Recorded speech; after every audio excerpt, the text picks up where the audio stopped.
Pemirsa, kemacetan di Bali dinilai tidak semata-mata dipicu tingginya jumlah kendaraan bermotor, tetapi juga akibat buruknya tata ruang dan minimnya fasilitas pendukung di kawasan usaha.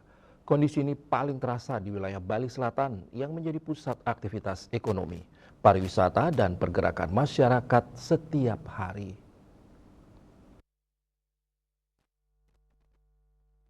Pakar arsitektur dan tata ruang, Profesor Iputu Rumawan Salain menilai kepadatan lalu lintas di Bali sudah berada pada tahap mengkhawatirkan. Berdasarkan berbagai data statistik, jumlah kendaraan di Bali sangat tinggi hingga dianalogikan seolah setiap orang memiliki 4 kendaraan. Konsentrasi kendaraan terbesar berada di Denpasar dan Bali Selatan. Dengan Denpasar diperkirakan menampung sekitar 50% kendaraan dan kawasan Bali Selatan mencapai sekitar 60%. Menurutnya, pergerakan kendaraan masih bertumpu pada jalur-jalur padat dengan jarak tempuh relatif dekat, seperti arus dari Tabanan menuju Denpasar, Gianyar menuju Denpasar hingga kawasan wisata Tanah Lot, Kuta, Jimbaran, dan Nusa Dua. Dalam kondisi wilayah yang semakin padat, kemacetan dinilai akan terus terjadi apabila tidak diimbangi pembangunan infrastruktur baru seperti penambahan jalan maupun sodetan untuk mengurai arus lalu lintas.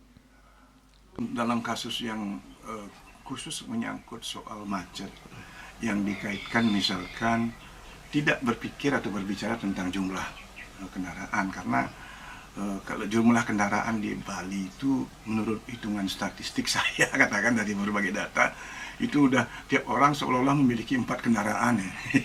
Jadi bayi yang lahir pun sudah punya kendaraan seluruh Bali, maaf. Tetapi di Denpasar kan kurang lebih konsentrasinya bisa 50%, artinya di Bali Selatan bisa 60% jumlahnya. Dan itu bergeraknya di sekitar yang jarak jangkaunya katakanlah Tabanan ke sini 21 kilo, Gianyar ke sini 21 kilo ke Ubud. Sekitar itu kalau masih berkutat itu Tanah Lot, ini swasta kita bilang Kuta, Jimbaran, Nusa Dua dan lainnya. Dalam 201 meter dengan bentang kendaraan segitu ya pasti macet.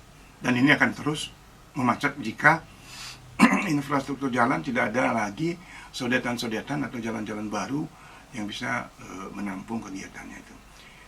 Masyarakat bersama pemerintah didorong untuk menjaga ketertiban tata ruang dan kualitas lingkungan agar Bali tidak hanya berkembang secara ekonomi, tetapi juga tetap nyaman sebagai tempat tinggal dan destinasi wisata. Yana Bali TV.